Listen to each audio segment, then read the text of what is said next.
today in Washington, where just over an hour ago, President Biden announced the government will forgive $10,000 in federal student loans for a majority of borrowers. In general, here's who qualifies. If you make less than $125,000 per year, you qualify. That amount is more for married couples. So how much debt could you kiss goodbye? Pell Grant recipients could see up to $20,000 canceled. For those with non-Pell Grants, you could see up to $10 grand in debt canceled. And NewsNation correspondent Nancy Liu is live from the UCLA campus in California. So, Nancy, what has the reaction been like on all sides of this? Well, Nichole, this news is rippling across college campuses across the nation, including here at UCLA. But the reveling among millions of students and young professionals is countered by criticism and claims of unfairness. So I'm in $160,000 worth of debt.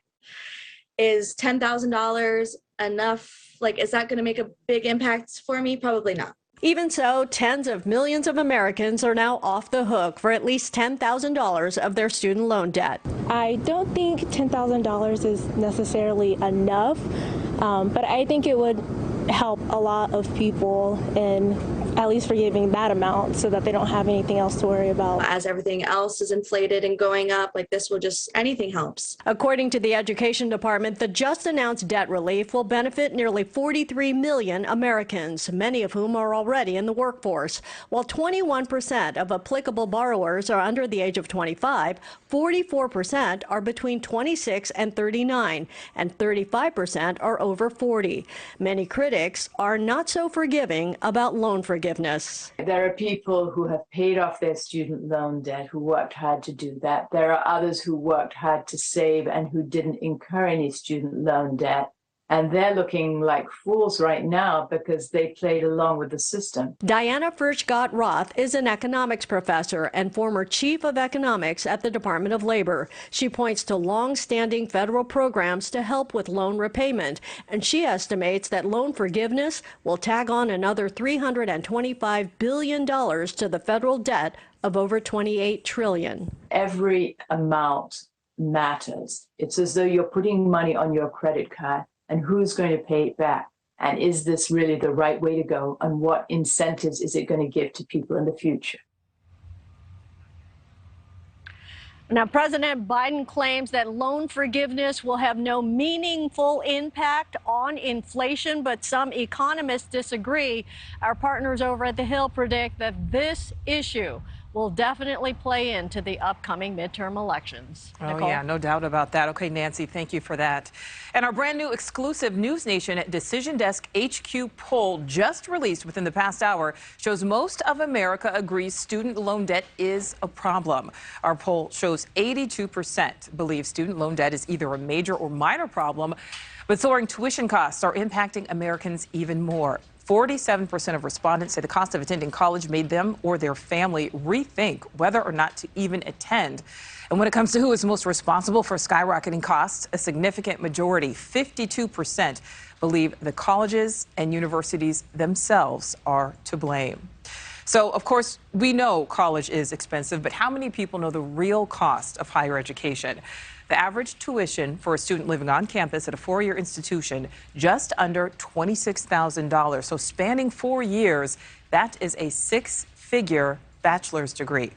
If that student has a financial need, they can take out federal loans, but the most the average undergrad can borrow is $31,000. That only makes a dent toward the total bill. So the student can take out private loans to cover the rest, but these loans make the lifetime cost $186,000 with interest, and that's with monthly payments of $775.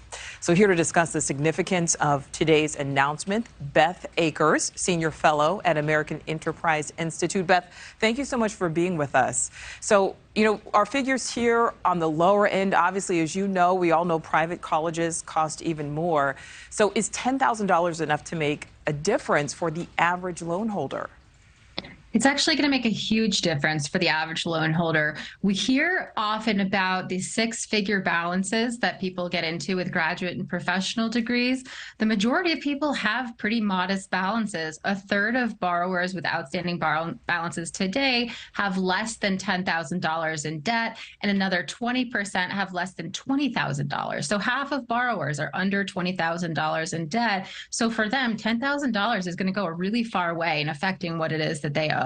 All right, Beth. So, when you put it like that, but, the college costs keep soaring, as we know. There are plenty of people who will be taking out loans in the future, maybe not in college yet, but they plan to go. Is there a plan to help those prospective students?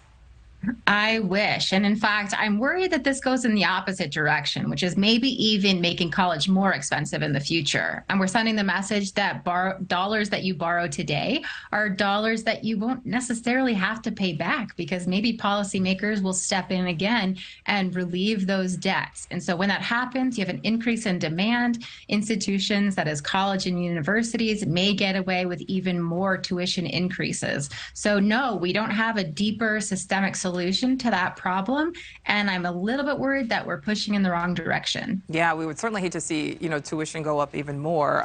The president, Democrats, they're pointing to studies which suggest that those who receive significant debt forgiveness stay out of debt. So, Beth, are those studies accurate, and is this relief significant enough to keep people out of debt? Well, the $10,000 amount is going to wipe away the entire balance for an awful lot of borrowers, millions of borrowers. And these are people who are largely beyond the point of investing in their higher education, and so they'll be done. The problem is that new borrowers are going to be going to school tomorrow, and we've done nothing to change the system for them. So we really need deeper solutions, or else we're going to end up in the same position 5 or 10 years from today with needing the same sort of emergency solution. Yeah, we certainly need to figure something out. Okay, Senior Fellow at American Enterprise Institute, Beth Akers, we thank you. Thank you. Thank you for watching. Go to newsnationnow.com to find NewsNation on your television provider. And don't forget to click the red subscribe button below to get more of NewsNation's fact-driven, unbiased coverage.